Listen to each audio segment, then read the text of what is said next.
So I think the best way to continue to walk you through the thinkers that we're planning to cover is to do that with examples. They stick better and they're more interesting. And it's very difficult to understand Jung outside of a narrative context. And so I'm going to walk you through The Lion King today. How many of you have seen The Lion King? Yes. So how many of you haven't? Right. Okay. So you obviously were raised in a box somewhere out in the middle of a field. So anyways, you know, it's an amazingly popular animated movie. I think it was the most highest grossing animated movie ever made until Frozen, which I actually absolutely detested. But The Lion King is actually consciously influenced by archetypes as well as unconsciously influenced by them. So it's a bit of a cheat, I would say, in some sense, but for the purposes that we're using it for, I think it's just fine. And so partly what you might think about is that its relationship to archetypal themes that made it so overwhelmingly popular, same being the case with, say, books and movies like Harry Potter or the entire Marvel series. The Marvel series is quite interesting. I know somebody who wrote for Batman and for Wolverine. I know Batman isn't a Marvel comic, but one of the things that he told me that was quite interesting was that once these characters take off and establish a life of their own, they have a backstory, and which becomes part of the mythology that's collectively held by the readers. And if you can invent an alternative universe where you can muck about with the backstory, but otherwise you better stick with it or the readers are going to write you and tell you that you've got the story wrong. And so there's a bit of a collaboration between the writers and the readers after these things take on a life of their own. And so, and of course, they tend to, the comic books in particular, tend towards mythological themes very, very rapidly. And so anyways, Carl Jung was a fascinating person, I think. You can read his biography, autobiography/biography, which is called Memories, Dreams, and Reflections, which in many ways I think is an unfortunate book because it's usually the only book that people read that is more or less by Jung. And it is more popularly accessible, which is probably a good thing, but it's also, it's not as rigorous as his other books. And so the problem with someone like Jung is you kind of have to read him as much as you can in the original because interpreting him is not a very straightforward matter. He was a very visionary person, by which I mean he had an incredible visual imagination, and he used that a lot. He used it in his therapy practice. I believe that most of his therapy clients were high in trait openness. I have a lot of clients who are high in trait openness. They kind of seek me out because I'm high in trait openness, and you know, they watch my videos and that sort of thing, and they're interested in what I'm doing. And many of them are astute dreamers and prolific dreamers, and many open people, in my experience, have archetypal dreams.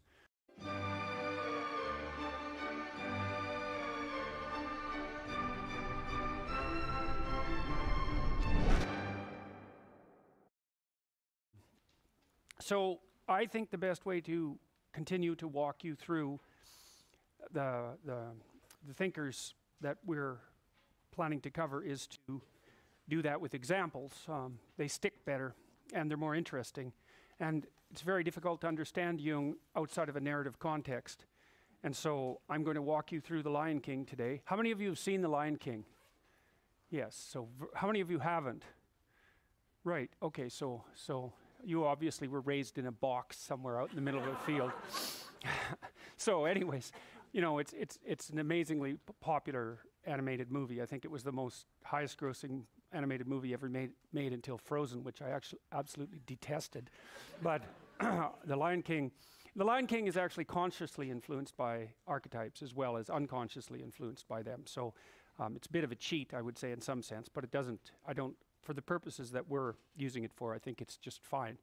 And so partly what you might think about is that its relationship to archetypal themes that made it so overwhelmingly popular, same being the case with, say, books and movies like Harry Potter or the entire Marvel series. The Marvel series is quite interesting. I know somebody who wrote for Batman and for Wolverine. I know Batman isn't a Marvel comic, but one of the things that he told me that was quite interesting was that once these characters take off and establish a life of their own, they have a backstory, and which becomes part of the mythology that's collectively held by the readers. And if you you can invent an alternative universe where you can muck about with the backstory, but otherwise you better stick with it or the readers are going to write you and tell you that you've got the story wrong. And so there's a bit of a collaboration between the writers and the readers after these things take on a life of their own.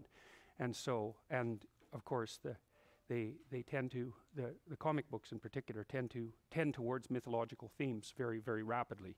And so anyways, Carl Jung was a fascinating person, I think. You can read his biography, autobiography/biography, which is called Memories, Dreams, and Reflections, which in many ways I think is an unfortunate book because it's usually the only book that people read that is more or less by Jung. And it is more popularly accessible, which is probably a good thing, but it's also, it's not as rigorous as his other books. And so the problem with someone like Jung is you kind of have to read him as much as you can in the original because interpreting him is not a very straightforward matter. He was a very visionary person, by which I mean he had an incredible visual imagination, and he used that a lot. He used it in his therapy practice. I believe that most of his therapy clients were high in trait openness. I have a lot of clients who are high in trait openness. They kind of seek me out because I'm high in trait openness, and they watch my videos and that sort of thing, and they're interested in what I'm doing. And many of them are astute dreamers and prolific dreamers, and many open people, in my experience, have archetypal dreams. Whereas people who are lower in openness, they either don't dream at all, or they don't remember their dreams as much, or they're not interested in them, and they're not interested in the mythological underpinnings of them. So I've taught psychology, roughly speaking, to many different types of people, including lawyers and physicians, and they tend to be higher in trait conscientiousness than in openness. And they're much more interested in the practical applications of psychology and maybe the big five theories than they are in the narrative underpinnings. And people say that when they went to Jung, they had Jungian dreams, but I don't, and then when they went to Freud, they had Freudian dreams. And I don't really believe that's exactly true. I think it was a matter of selection bias, a priori selection bias on the part of the people who were likely to go see either of those two. And so, but I've been struck by some clients in particular how unbelievably continually they can generate deep archetypal dreams with a really coherent narrative structure. It's really phenomenal, and how revealing those dreams are. Problem with archetypal dreams is that they're not really personal, right? So if you're looking for a personal way out of a situation, an archetypal dream doesn't help you that much because it gives you the general pattern rather than a specific solution to your problem. But a good dream will do both at once. Anyways, Jung was an astute student of Freud's. We'll cover Freud next, although generally in personality courses the order is reversed. It's Freud first and then Jung because of the temporal order of their thought. But I think it's better to start with Jung because it's as if Freud excavated into the basement and then Jung excavated into many, many floors underneath the basement of the mind. And so if you're transitioning from an archaic understanding of archaic modes of thinking towards Freud, it's better to go through Jung because Jung is, I think Freudian theory is a subset of Jungian theory fundamentally, just like Newtonian physics is a subset of Einsteinian physics. And I think that Freud knew that even to some degree, although he was very much opposed to any sort of religious thinking, mythological religious thinking, I would say. He was a real 19th century materialist, and he didn't like the fact that Jung's work started to delve into religious themes in a manner that actually in some sense validated those themes. And so that's actually why they split. They split when Jung published a book called Symbols of Transformation. Jung was also a deep student of Nietzsche. Nietzsche wrote a book called Thus Spake Zarathustra, which is kind of an Old Testament revelation poetry kind of book. It's a strange one, and I wouldn't recommend, if you want to read Nietzsche, that you start with that one, but most people do. But Jung did a seminar on Thus Spake Zarathustra, which is about, I've got this wrong, it's somewhere between 700 and 1100 pages long, and it only covers the first third of the book. And Thus Spake Zarathustra is actually quite a short book. And so, well, so you can imagine how much Jung had to know about Nietzsche to derive that many words out of that few words. And Nietzsche was an absolute genius. Jung was actually trying to answer the question that Nietzsche posed fundamentally. Which is why, part of the reason why it's incorrect historically to consider him a Freudian. So Nietzsche basically stated, let's say explicitly, that scientific empiricism / rationalism had resulted in the death of the mythological tradition of the West, roughly speaking. That's Nietzsche's comment on the death of God. And in that comment, he also said that the fact that God was dead was going to produce tremendous ideational and social, historical upheavals that would result in the deaths of millions of people. That he didn't say all that in one place. It's spread between, part of it's in Will to Power, and I can't remember the source of the other one. Some of it's referenced in Thus Spake Zarathustra. But Nietzsche believed that in order to overcome the collapse of traditional values with the idea, say, of God as its cornerstone, people would have to become creatures that could produce their own values as a replacement, that we would have to become capable of generating autonomous values. And Jung, but that's easier said than done, because trying to impose a set of values on yourself is very difficult, because you're not very cooperative. And you know that if you try to get yourself to do something that you don't want to do, or that's hard, you just won't do it. And so it's not like you can just invent your own values and then go along with that. That just doesn't work. And so what Jung and the Freudians did, Freud first, I would say, was to start looking into people's fantasies, autonomous fantasies, unconscious fantasies, to see if they could, and discovered that values bubbled up of their own accord into those fantasies. And you can imagine, for example, if you've become enamored of someone, that you might start fantasizing about them. And if you read off the fantasy, then you can tell what you're after and what you're up to. And so the motivational force composes the fantasy. And Freud was more interested in that in a personal sense. So insofar as your fantasies might reveal your personal history. So for example, if you have a burst of negative emotion in a clinical session, there'll be a fantasy that goes along with that, and an association of ideas that kind of manifest themselves of their own accord. And they're not necessarily coherent and logical. They're linked by emotion. That's the free association technique in Freudian psychology. And they also might manifest themselves in dreams and fantasies. And so Freud started doing the analysis of these spontaneous, let's call them fantasies. And Jung linked that more, Freud did this first with the Oedipal complex, but then Jung linked up spontaneous fantasies and dreams with mythology and fantasy across history. And of course, Piaget did the same thing from a completely different standpoint. So, and then a lot of that's embedded in this movie, so we might as well just walk through it.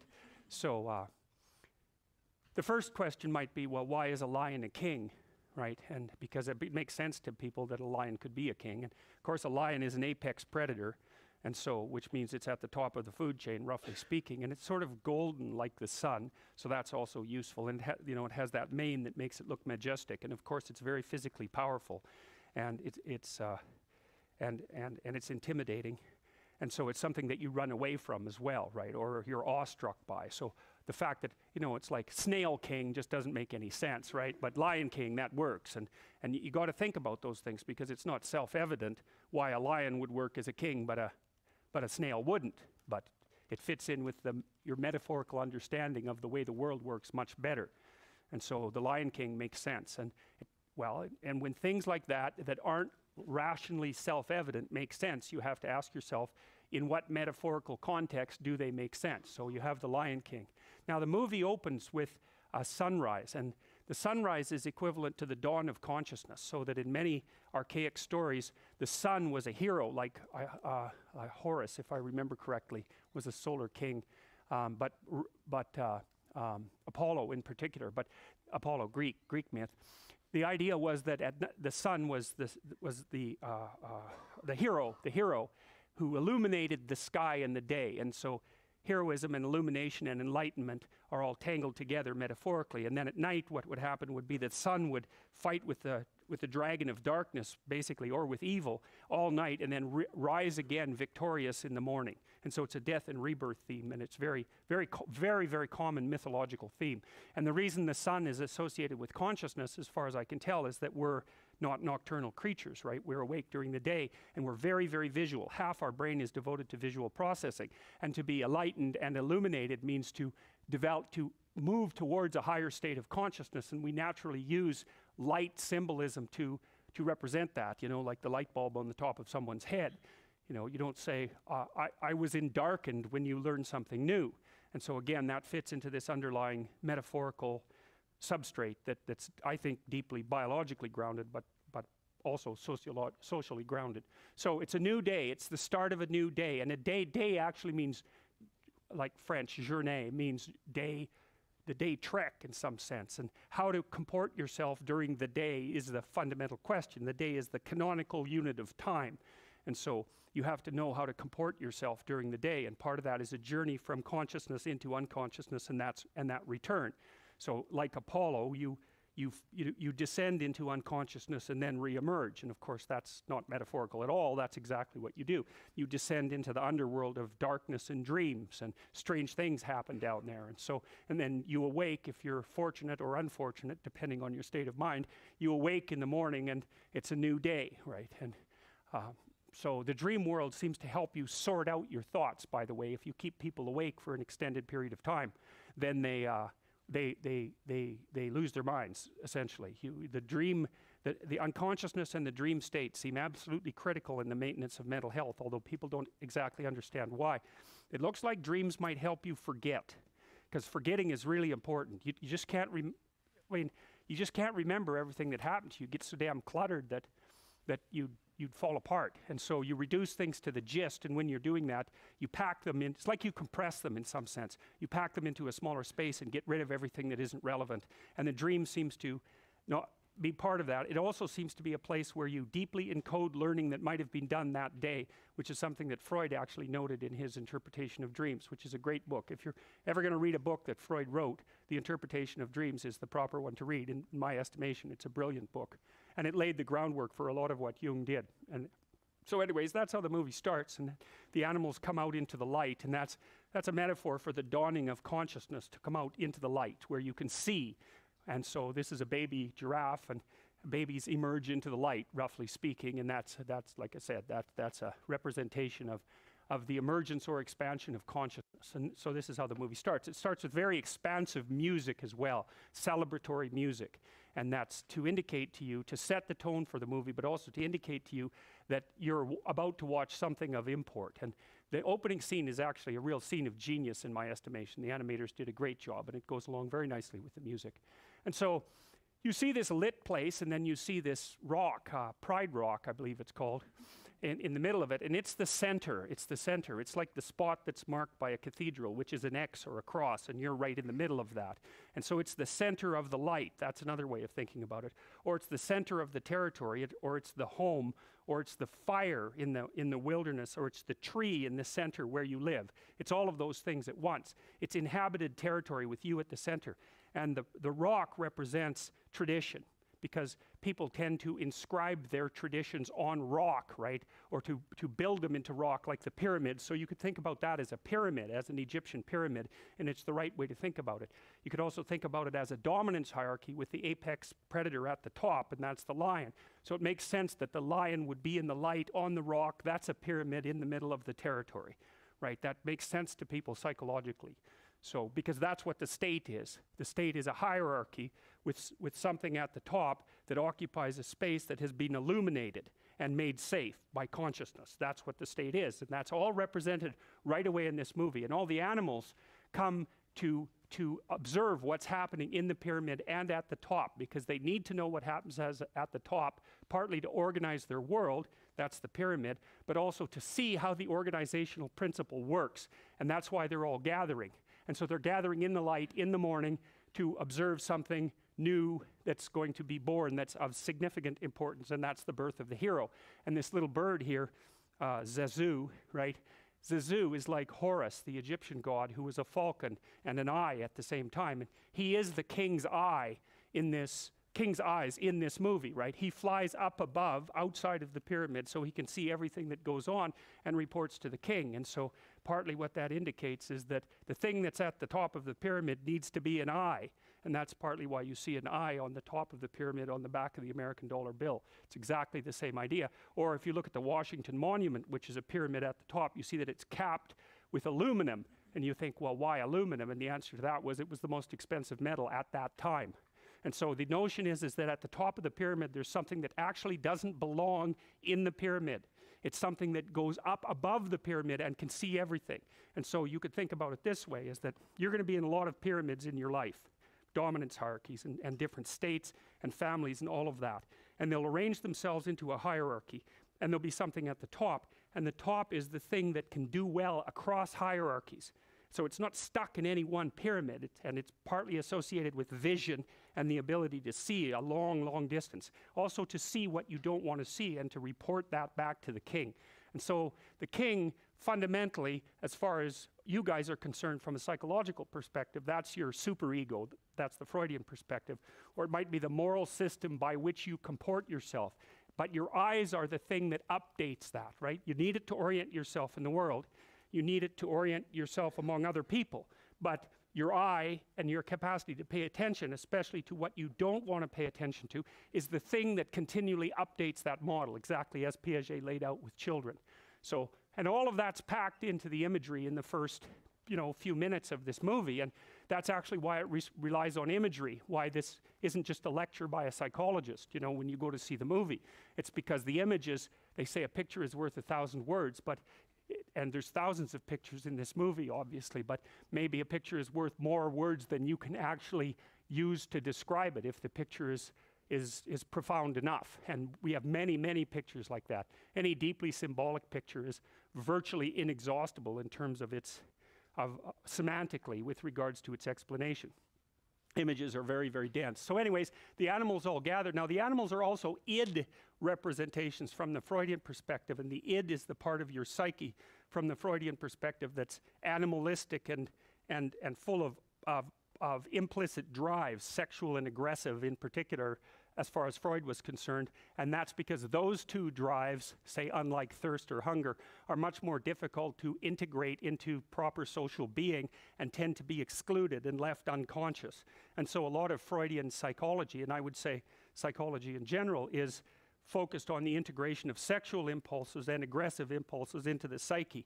I would also add to that anxiety, because anxiety is also a major problem. Anxiety and negative emotion that's pain-like is also a major problem for people. And so the animals represent those id-like impulses that have to be organized hierarchically before you can become an integrated being in precisely the Piagetian manner, right? Because Piaget would say, well, the child comes into the world with reflexes, and maybe a more modern psychologist would also concentrate on the implicit motivations, and those have to be organized inside the child into some kind of hierarchy of unity before the child can organize him or herself into the broader unity of the state. And that's basically what's being represented here. And so Zazu, the eyes of the king, comes to check out the king, and that's, what's his name? What's the king's name? Mufasa, yeah, and he's a very regal-looking person, lion, and he stands up straight and tall, and that means that he's high in serotonin, because serotonin governs postural flexion, and if you're dominant and near the top of hierarchies, you tend to expand so that you look bigger than you could if you shrunk down. And so if you're a low dominant person, you wander around like this so that you look small and weak, and you don't pose a threat to anybody. But if you're at the top, you expand yourself so that you can command the space, and that's why he has that particular kind of regal posture. And if you look at his facial expression, you see that it's quite severe. He's capable of kindness, but he's also harsh and judgmental, and that's what society is like. That's what the superego is like. And what that means is that he's integrated his aggression. And I've seen this happen in my clinical clients when they come in and they're too agreeable. They look like Simba looks later in the movie when he's an adolescent, and he's sort of like a deer in the headlights. Everything is coming in and nothing is coming out. But when the person integrates their shadow and gets the aggressive part of themselves integrated into their personality, their faces harden. And if you look at people, you can tell, because the people who are too agreeable look childlike and innocent, and the people who, well, a hyper-aggressive person will look, mean and cruel. But let's see if that's good. That's still working. So, but I've seen people's face change in the course of therapy, men and women. So, and what happens is they start to look more mature, and it's more like they're judging the world as well as interacting with it properly once they integrate that more disagreeable part of them. It's very, very necessary, and that's part of the incorporation of the Jungian shadow, or the incorporation of the unconscious from a Freudian perspective. But old Musafa there, he's already got that covered. So, and he's capable, obviously he can smile, and he's capable of the full range of expressions, but he's a tough-looking character. And now, the baboon here, who's supposed to be basically just a fool when the story was first written, he turned into what's essentially a shaman across time. And So he represents the self from the Jungian perspective. Now the self is everything you could be across time. So you imagine that there's you and there's the potential inside you, whatever that is, you know. And potential is an interesting idea because it represents something that isn't yet real, yet we act like it's real. Because people will say to you, you should live up to your potential. And that potential is partly what you could be if you interacted with the world in a manner that would gain you the most information. Right? Because you build yourself out of the information in the Piagetian sense.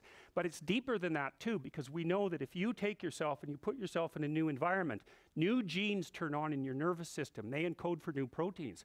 And so you're full of biological potential that won't be realized unless you move yourself around in the world into different challenging circumstances, and that'll turn on different circuits. So it's not merely that you're incorporating information from the outside world in the constructivist sense. It's that by exposing yourself to different environments, you put different physiological demands on yourself all the way down to the genetic level, and that manifests new elements of you.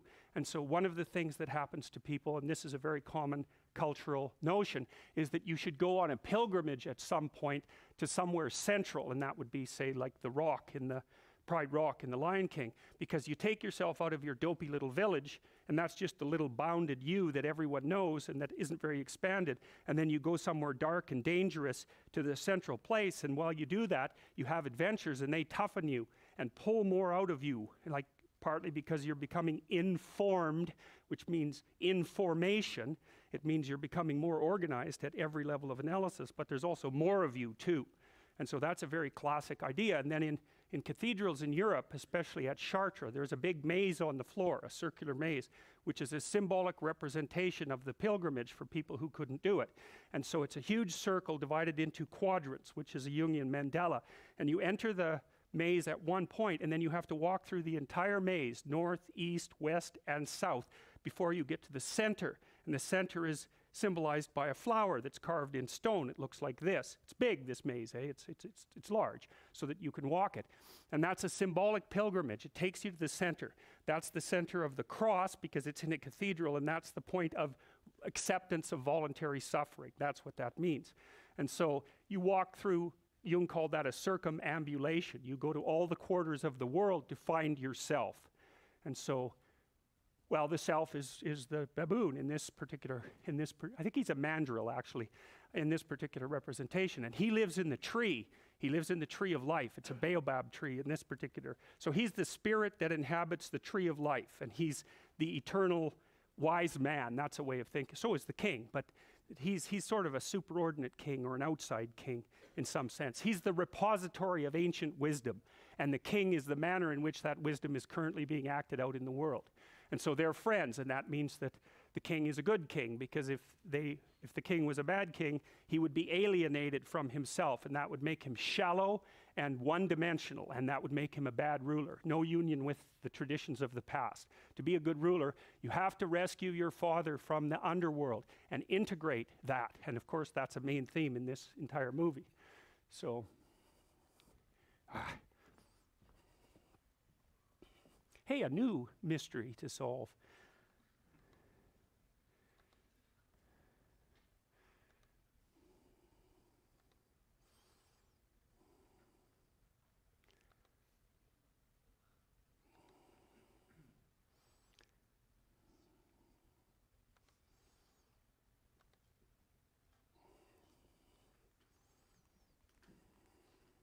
Okay, so the hero is born, and that's what the rising sun represents, and everybody goes, oh, isn't that cute? And the reason for that is because you're biologically wired, especially if you're agreeable, to respond with caretaking activity to cuteness. And cuteness is button nose, big eyes, small mouth, round head, symmetry, and helpless movements. And you'll respond to that across the entire class of mammalian creatures, even maybe down to lizards, you know. Isn't that cute? No, it's a lizard, but you know.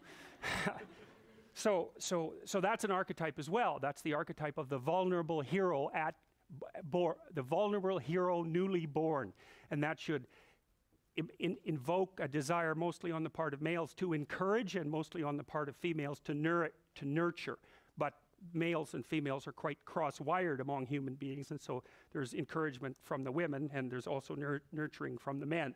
And of course, those curves in some sense overlap. So there's more nurturing males and more encouraging females, but that's roughly the archetype. And so he looks cute, and everybody goes, oh, and that's because the animators nailed that. They caught the essential features of cuteness. And he's also in the light, right?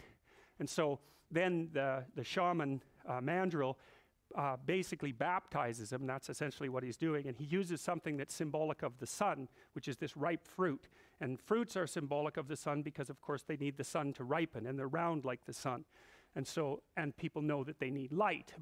And so anyways, the animators make a relationship between the fruit that the shaman is going to break and the sun. And so he's also being baptized into the sun, and that means that he's being baptized into the light, or that he's being transformed into a hero.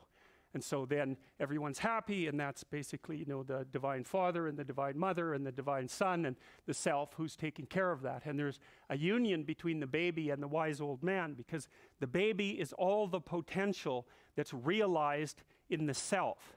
And there's an old idea that the way to full maturity is to find what you lost as a child and regain it. It's a brilliant idea, and that echoes through myths all over the world. And that means you have to regain your capacity. Once you're disciplined and you know how to do something, you have to regain your capacity for play and sort of for wide-eyed wonder. And that's maybe the childlike part of your spirit. And the reintegration of that childlike part with the adult grown-up part revivifies the adult grown-up part and allows the child to manifest itself in a disciplined way in the world. And so that's all being hinted at there. And then they show, the shaman shows the baby, the newborn hero, to the crowd, and it's very cool what happens in the movie. All the animals spontaneously kneel. And I can give you an example of that kind of spontaneous action in a crowd. So imagine you're watching a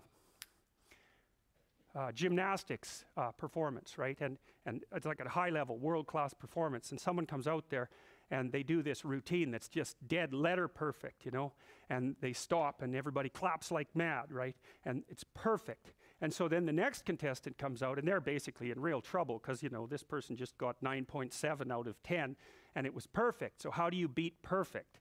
And so they come out there, and then you watch them, and you're right on the edge of your seat, because what you see them do is something extraordinarily disciplined, just like the last person did, but they push themselves into that zone that's just beyond their disciplined capacity, and you can tell every second you're watching it that they're that close to disaster. And so you're right on the edge of your seat, and you know that they're doing a high wire act without a net. And so when they finally land triumphantly, you'll all stand up and clap spontaneously. And it's because you've just witnessed someone who's a master at playing a game, who's also a master at improving how to play that game at the same time. And people love that more than anything, to see that. It's just absolutely overwhelming, because it's a testament to the human spirit. And you'll respond automatically and unconsciously to that. And that's why, that's an analogy to why the animals all spontaneously bow. Now what happens is he shows the Lion King, and the sun breaks and shines on the hero at the same time. So there's this concordance between an earthly event and a so-called heavenly event, and Jung would call that synchronous. That's his idea of synchronicity, where something important subjectively is also signified by something that appears in narrative keeping with that in the outside world. And it's one of the most controversial elements of his theory, but I've experienced a variety of synchronous events, and they often happen in therapy, especially around dreams, but they're very hard to communicate because they're so specific to the context in which it occurs. They're very difficult to explain. So anyways, it's the synchronous event that drops all the animals to their knees. So there's the sun coming out, and there's shining on them, and all the primates go mad for that, and that's of course exactly what we do when we applaud.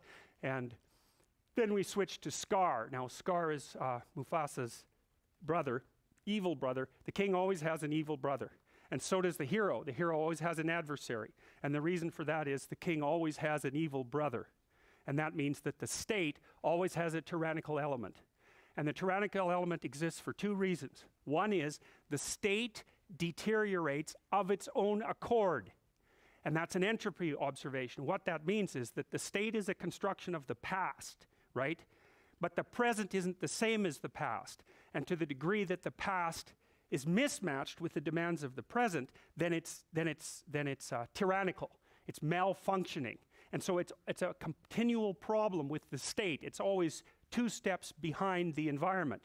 And so then that means that the awareness of living people has to update the state.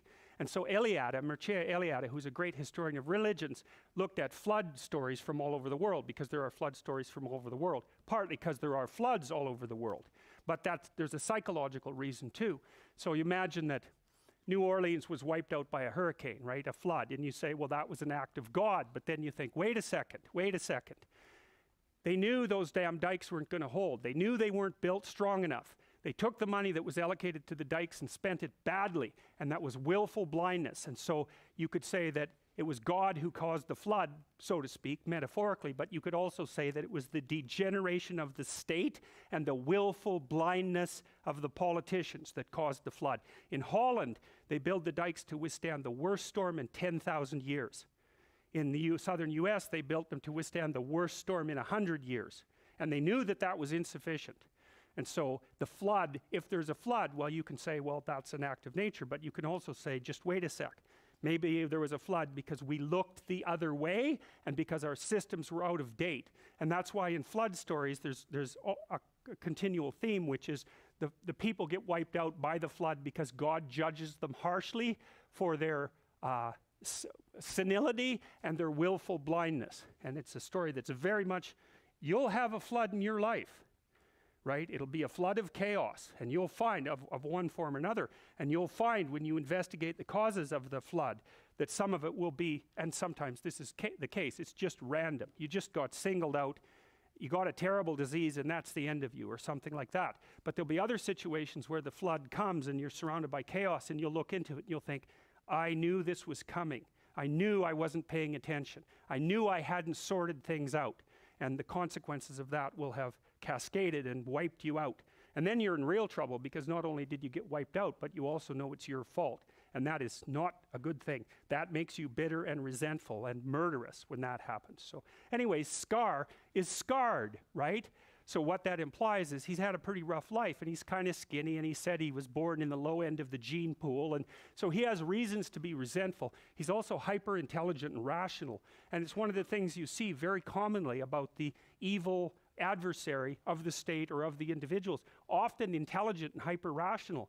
And the best commentator on that was probably John Milton in Paradise Lost, because that's how he represents Lucifer, or Satan, who's the spirit of rationality and enlightenment, strangely enough, hence Lucifer, the bringer of light. And the reason for that, as far as I can tell, and this is something that Milton figured out when he compiled all these ancient stories about evil and tried to make them coherent, was that the problem with irrationality, with rationality, is that it tends to fall in love with its own productions, right? And so then it comes up with a theory, and it makes that a totality, and then it won't let go. So the rational mind has a totalitarian element.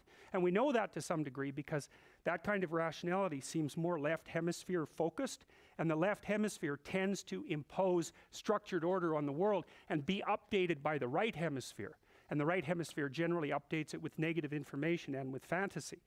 And so the left hemisphere will impose a coherent structure on the world, which is really necessary for you to live in it. But the problem is there's a tension between coherence and completeness, and that's partly why you need 2 hemispheres. You need one to represent the world, and you need one to keep track of the exceptions and to feed those slowly into the representational system so that it can stay updated without collapsing into complete chaos. So anyways, Scar. And he's got this like droopy mouth and this whiny, arrogant voice, and he feels hard done by, and he's resentful.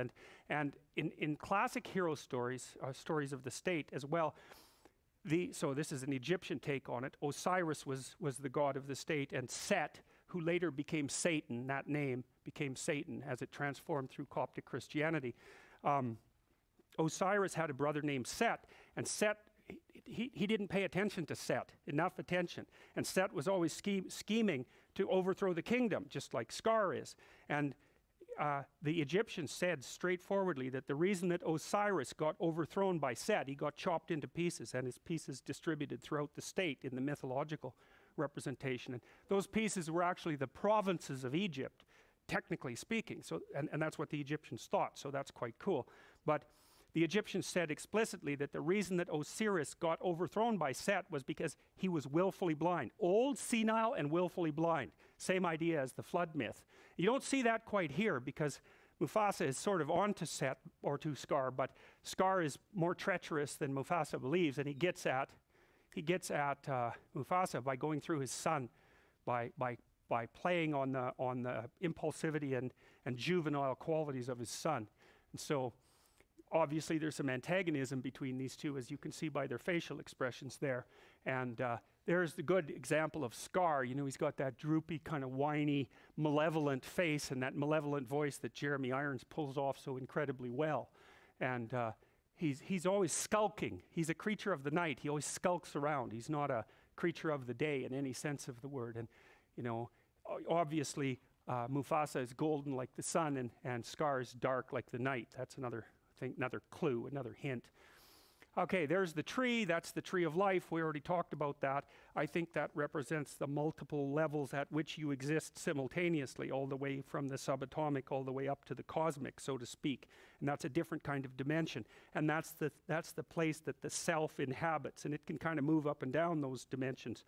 But anyways, the shaman lives inside that tree, and that's our first introduction to him, basically. But he's the spirit of the ancient tree. That's another way of thinking about it. It's a very, very common element in stories, right? The spirit of the ancient tree. And so, all right, so now Mufasa has taken Simba up to the top of the pyramid, right? So that's the aluminum place, let's say, or the place of the eye where you can really see a long ways. And he's explaining to him what his kingdom is going to be. And you see the sun, of course, appears at that to begin with, and that's another hint about being at the top. That's the illuminated part of the pyramid. And so they're up there talking, and what Mufasa tells Simba is that his kingdom is every place the light has touched.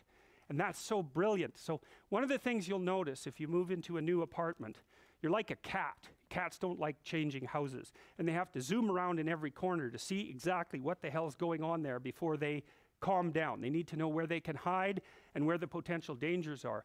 And what you'll find if you move into a new place, that you will not be comfortable there until you've investigated, potentially cleaned and repaired every single square inch of it. The more attention you pay to it, the more it'll become yours. And that's far more than mere like material ownership, which is also relevant. But in order to feel comfortable somewhere and to dominate that place, to be enmeshed in that place, you have to attend to it. You have to shine light on every corner. And you have to do that with yourself and with your relationships as well. And so anyways, Mufasa tells Simba that his kingdom is everything that the light shines on. And that's exactly right. And then there's a metaphor there too, which is that what you've shone light on, which is what you've come to understand and master, is surrounded by an other world of all the things that you don't understand. And some of those would be natural things, and some of them would be tyrannical things, and some of those would be things you don't want to know about yourself. But they're outside of where you've managed to shine the light. And so that's exactly what Mufasa tells Simba. He says, we live in this pyramid, we're at the top, there's a domain of light around it that's explored territory. Outside of that, there's unexplored territory, and that's partly the unconscious, because you fill it with fantasy, and it's partly what you just don't know. And then Mufasa tells Simba, and it's sort of like God telling Adam and Eve in the Garden of Eden not to eat the apple. Mufasa tells Simba, there's this outside place that's dark, that's not part of your kingdom, and you should not go there. And that's really interesting, because Simba doesn't even know about that place yet. And so Mufasa is doing something very contradictory there. It's like telling him that it exists, and heightening his curiosity, but also saying that he shouldn't go there, almost ensuring that that's exactly what Simba is going to do. You see this in the Pinocchio movie too, where Pinocchio is planning to jump into the ocean to go get Geppetto from the underworld, and he's following, his conscience is along with him, Jiminy Cricket, and the cricket is warning him about all the dangers that he'll face down there, and telling him that he will be fish food personally. And while he's doing that, Pinocchio ties a knot around his donkey tail, around a rock, so he can sink, and the little cricket helps him tie the knot. So while he's warning him about the adventure he's going to undertake, at the same time he's encouraging him to do it. And there's that paradoxical thing, which is that if you go outside what you know, it will cause a fall, because it'll damage your knowledge structures and you'll go down into chaos. And that can really destroy you, so you shouldn't do it. But by the same token, if you do it and you do it successfully, then the new you that re-arises can be stronger and more complete than the previous you. So you should do it and you shouldn't do it. And that's, anyone sensible says, look, don't bother, right? But sensible isn't enough. That's the thing. You have to also be not sensible enough in order to live. And your typical hero, and Harry Potter's a really good example, is always a rule breaker, always. But he, you know, the rules he breaks are, like there's judiciousness behind the rule breaking. The hero breaks a rule in the service of a higher good, but he's still breaking the rules, and that's what puts him outside the boundary of the social establishment. So now, at this point, Simba also gets introduced to Scar, and that has two meanings. One is that Scar is the tyrannical element of the state, and so as a child, when you're being socialized, you encounter the tyranny of the state. And one of the best, there's no way around it. One of the best examples of that is that children are always running around having fun, and they're really bubbly and impulsive and joyous and playful. And that causes a lot of trouble because positive emotion is very disruptive. They'll run around and break things, they'll hurt themselves, and they'll get into trouble. And so you're always saying, calm down, sit down, behave, don't do that. And it's not because they're crying or angry, it's because they're so damn happy and impulsive that no one can stand them. And so that's a tyranny. It's like the state puts pressure on you to regulate your emotions, positive, negative, and positive. And it crushes you. It crushes the life out of you, a lot of it. And so you end up, you know, your age, and you're all mopey because especially because you've been forced to sit down in school for like 17 years. You're all mopey, and it's no wonder, you know, you've had the spirit taken out of you by the process of discipline. But without that, you'd be completely useless. So it's another one of those paradoxical, you know, gifts and catastrophes that you encounter as you move through life. So anyways, Simba, look at how happy he is, you know. I mean, he doesn't know a damn thing. He's so naive, you can tell by, oh, look, it's my Uncle Scar. It's like, you know, and this is not a guy you smile at, clearly, but he's all positive emotion and joy and enthusiasm, and that's not good because that means this character can take serious advantage of it, and that's exactly what he does. And so Scar pretends to be on his side, which is what a good pedophile always does, by the way. And so, you know, you take advantage of the child's trusting nature and openness in order to exploit them, and that's what horrible people do that all the time, including the parents of children and other children themselves. So, you know, there's this false, I mean, look at the animators are so damn brilliant, eh? Look at that expression. Really, like, you know, you just look at that and you think, well, that's just a facial expression, but of course it's not. Some damn animators worked out really hard to get that. They're really observant, and they distill the facial, look how big the face is, right? It covers the whole head. And they've got the eyebrow lifts proper, and they've got this horrible sanctimonious smile and the tilt of the head, and, you know, and he's sort of crushing him while he's hugging him at the same time, and really, and you know, it took a lot of thought for every single one of these frames to be put together, right? There's a tremendous amount of cognitive effort that went into that. So none of this is accidental. Yeah, well, that pretty much says everything. It's like, I hate that kid, and I can hardly wait till he's gone. And didn't I pull one over on him, you know? It's a real testament to an adult's genius when he can fool a kid. So then Simba encounters the anima. That's the anima, the Jungian anima.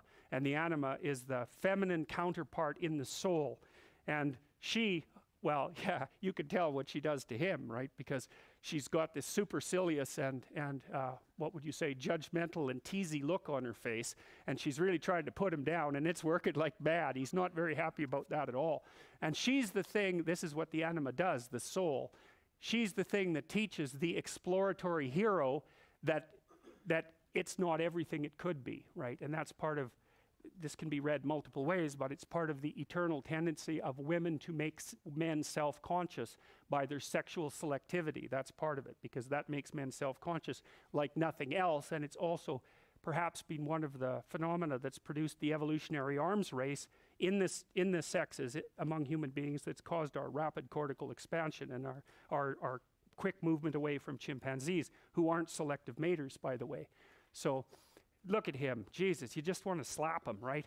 He's the son of a king, so he's very, very privileged, and he confuses his privilege with competence, which of course all of you do, because you're all sons of the king, which is why you can sit here in the university, and you confuse your privilege with competence as well, because it's not has nothing to do with any of you that the lights are on and this place is so peaceful, right? But you take that for granted, and it can make you false and arrogant, like Jesus. That's just so sad. You look at that kid, you think, he's in for real trouble, man. He thinks he knows everything. And of course, then he has a wrestling match with, what's her name? Was it? Nala, yeah, he has a wrestling match with Nala, and she just pins him every time, right? Got you again, pinned you again. And that's basically right. One of the things that happens with men when they meet a woman who they really desire and admire is they project an ideal onto her immediately. That's an anima projection. And then that anima projection judges them, and they act all inferior and stupid. And it's partly because they are. That's why. And so then they go down in defeat constantly to this thing that they're projecting, which at least has some concordance with the actual woman, but not that much. So, okay, they keep wrestling, and then they're on the fringe of the kingdom. This wrestling match between this pairs of opposites takes them to the edge of the kingdom, and they end up in the elephant's graveyard, right? And there's bones everywhere. And so now they're out into the kingdom of death, and what that means is that these two kids, as they've grown up, encounter death, right? They go outside the light, and it's very, very shocking for them. They're very curious about it, obviously. They go to explore the skeletons and all of that, even though they were told not to. But their curiosity, they can't stay away from death. They're too curious about it, and so they develop knowledge of death.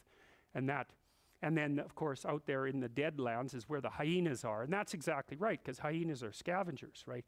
And they can break bones with their teeth. They're really quite the animal. And, you know, you kind of have a shudder of repugnance when you see those things. And I think it's partly, I mean, we shared an evolutionary landscape with the ancestors of hyenas for a very, very long time. And like vultures, too, you know.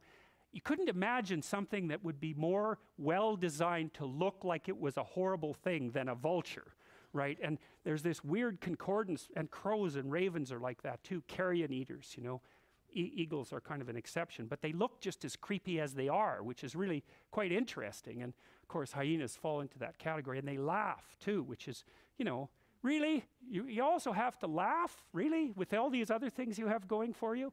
And anyways, the hyenas are enemies of lions, and they can take lions down. They're tough things, and, you know, they not one hyena, obviously, but a bunch of hyenas can give a lion a pretty damn rough time. And these little lions are really no match for the hyenas, and so they get threatened very, very rapidly. And one of the hyenas, of course, is just completely out of its mind. And one of the things that's really interesting, and you see this with the Muppets too, there was often a puppet that was like a crazy puppet, and its eyes would move in different directions. You know, and one of the things that happens with people who are schizophrenic is they show involuntary eye movements. And it's because you have a brain center that controls your eyes voluntarily, and you have another one that controls them involuntarily. So you can see that. Look ahead and try to move your eyes smoothly back and forth. You can't do it. You'll see that they jerk, okay? But if you put a finger in front of your face and then do this, they'll move perfectly smoothly, and that's because you're using different eye control centers, one voluntary and one more involuntary, and the involuntary one is actually more sophisticated.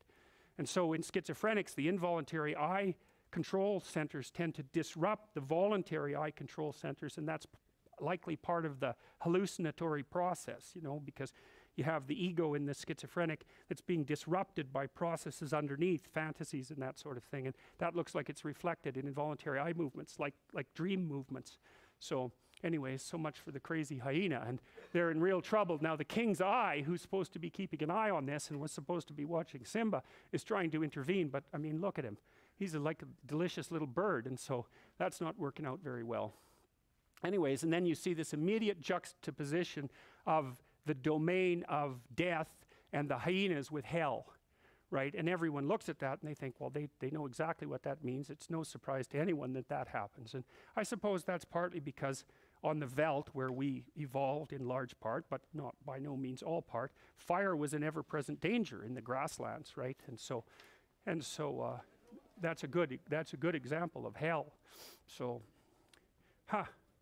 well, I guess that's it. We'll do some more of this when we meet on Tuesday.